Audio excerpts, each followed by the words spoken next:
Around 1 in 4 families live in relative poverty.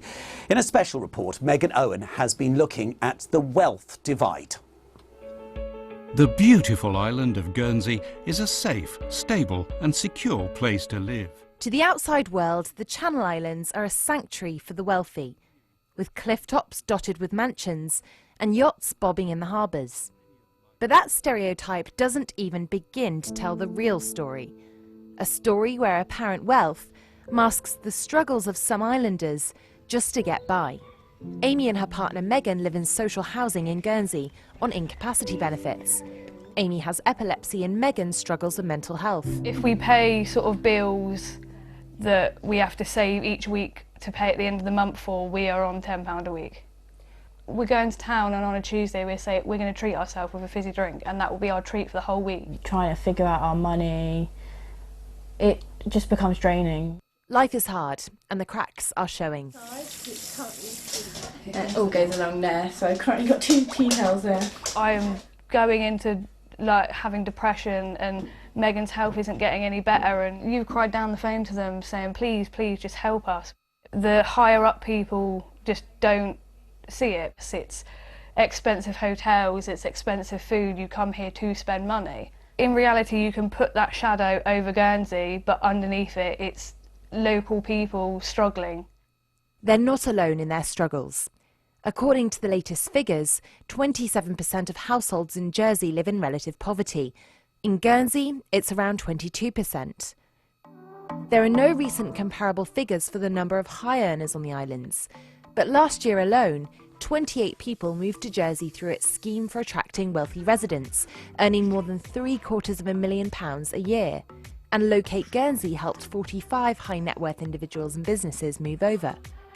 The Channel Islands have deliberately gone out of their way to attract very wealthy people into the islands by offering favourable tax rates.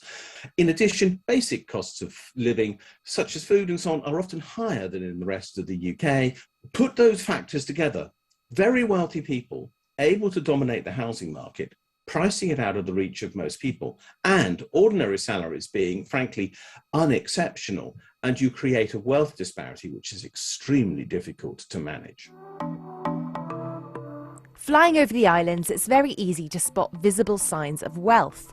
But somebody who's seen both sides of the coin is businesswoman Margaret Thompson, who you may recognise from the Real Housewives of Jersey. She built a property business from scratch.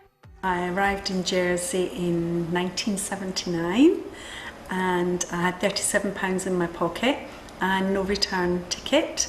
And my first job in Jersey was a dishwasher. I remember sometimes where I could only afford a chip butty for my dinner. So yeah, I have been at both sides. I've worked hard to achieve nice things, and every day I wake up, I appreciate everything that I have. A lot of the wealthy people that move to Jersey actually support locals and charities. Margaret believes some could escape their struggles through mindset. I think a lot of people should get more confidence within their abilities. Take a leaf out of my book. If someone says, no, you can't do this, well, why can't I?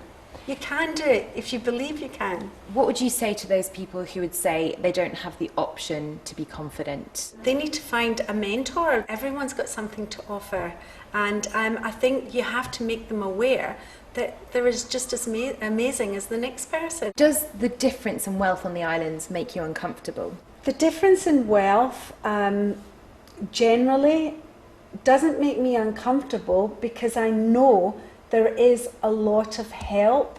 Some feel the gap between the haves and have-nots is widening, and eyes are on the states to make changes. What we're talking about is changing the contribution system, which would help lift a lot of burden off lower paid, lower income households. I'd love to be able to put up benefits considerably from where they are now. The real politic of it is I don't believe the States has the budget. Amy and Megan say what help there is barely scratches the surface. So it should be like up there, like that. On this whole estate, there's poverty everywhere. The higher up people just don't see it. Some people are just, you know, more unfortunate. We're lucky because we are a small community and everyone is caring. I get a bit sad, I'm like, oh yeah, and then Amy's always like, that will be us one day. One day, that's And always what I we just say. keep saying, we just say that will be us one day. But positive thinking doesn't pay the bills, and change will have to come from above. Those who make the rules on the islands will have to focus on making it happen. Megan Owen, BBC Channel Islands News.